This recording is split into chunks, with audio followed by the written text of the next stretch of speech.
This is an examination of the hidden human condition. This is the Hidden Killers Podcast with Tony Brueski. Shavaun Scott is with us, psychotherapist, author of The Minds of Mass Killers and Hidden Killers contributor.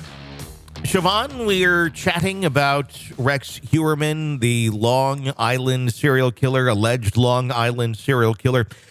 There's been some silence that's recently been broken by his wife, who was also filed for divorce from Rex. That should certainly be noted. Giving a statement through her attorney saying, on behalf of my family and especially my elderly neighbors, who have also had their lives turned upside down by the enormous police presence, in addition to the spectators and news crews, they deserve to live peacefully. They should be able to walk their dogs, go to the grocery stores without cameras shoved in their faces.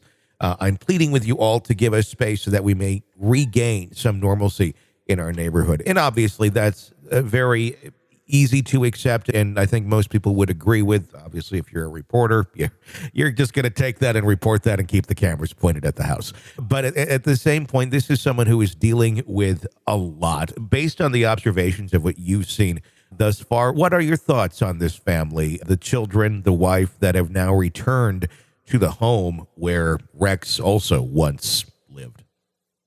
You know, it's got to just be absolutely earth-shattering for the family. And everybody is continuing to conjecture that they must have known something. And very often in these cases, the families don't. They just don't know about the hidden life. Their lives will never be normal again. There's just no way to integrate our husband, our father, is a murderer, is a serial killer. And it's hard to even wrap our heads around what would something like that be. The sense of betrayal, the shock, the shame. This is going to be quite a road ahead for them. I really have compassion for them. Do we as a society have too much tolerance for bad behavior like this, as long as it takes place in the shadows with society's undesirables and things of that nature? Because this is one man that it looks like we've caught as being a serial killer, but there's thousands of people who go missing every single year, many of them in the world of sex work, of being trafficked, not even someone who ever signed up to be in that sort of a trade, but ended up being abducted or manipulated into it in some way, shape, or form by a bad character. But if we're not seeing it too much, we like to seem to be shocked when we hear stories like this. It seems like this is honestly not that uncommon, and I feel like more of these types of people are hiding beneath our nose. Is that an overstatement? I think you're right. We definitely have a class system in this country, as much as we don't like to acknowledge that. I think that people who are white, who are from a middle or upper class environment, are valued more. Sure. Pretty people are valued more than unattractive people. And it's a very uncomfortable reality that there are people who are just throwaways. And when we look at homeless, poor women who work in sex work, alcoholic men on the street, the drug addicts, we have people being murdered all the time. Certainly in my community, the murder rate is very high. But it's not the middle class that's being murdered. It's the poor people. It's the homeless, people that are killed on the street.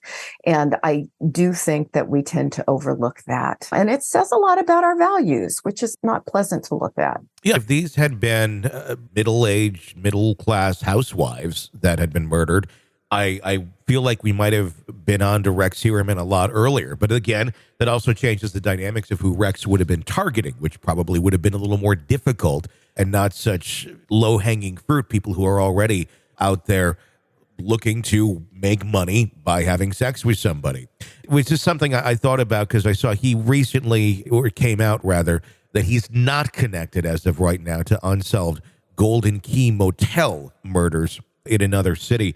But then it said to me, there certainly is somebody who is. If it's not Rex, somebody else is doing these sort of things. And I don't know. When we look at Rex Heuermann now, neighbors say, yeah, he was really weird when his wife was gone, and there'd be all this holes being dug, bizarre things taking place. It makes me wonder how many more people can take a look around them and go, maybe this should be looked into a little bit more, because there is some weird behavior that I'm seeing around me, whether it be a loved one or whether it be a family member or a neighbor or this or that. I'm just curious how many more of these people are right in front of us that if we took a deeper look, we could identify sooner. Yeah, I have often thought if we could look inside the mind of walking down the street and having some kind of telepathy where we can sense what other people are actually thinking, it might be horrifying, because the secrets people keep. I have a neighbor who's a bit of an odd duck. And I was just thinking last week, I haven't seen his wife in some months. And she was an invalid who didn't come out much. But when we have these cases, we do start to think, whoa, what about that guy? And what about that guy? We do start to think a bit differently. Maybe that's a good thing. Maybe we need to pay more attention to these things.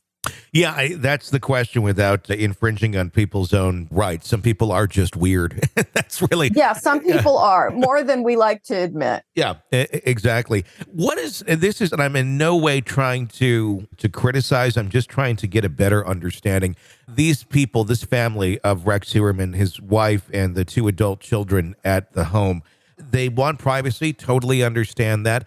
But the porch has almost become a stage, is what I've observed. It seems a lot of actions take place on the porch in front of the cameras that are standing there. They recently got a care package from a neighbor, which I thought, that's very nice that the neighbors haven't just been like, get out of the neighborhood. They're opening it there. They do a lot of sitting there. They do a lot of where the cameras are just sitting on them.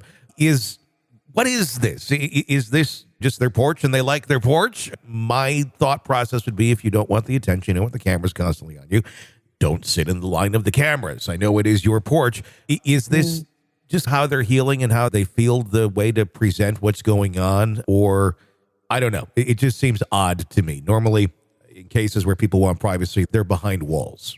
Yeah, I have to project a bit about my response. I think I would be hiding out. I definitely wouldn't want to be photographed. I wouldn't be on the news. It may be something as benign as they just want to show, hey, we're normal. Here we are going about our day. We are normal. And that's certainly a possibility. Are they communicating that message? I can't say I've seen a lot of that. And this is something that we'll probably notice more over time as this goes on. Obviously, the attention is not going to stop. This is an examination of the hidden human condition This is the Hidden Killers Podcast with Tony Brueski.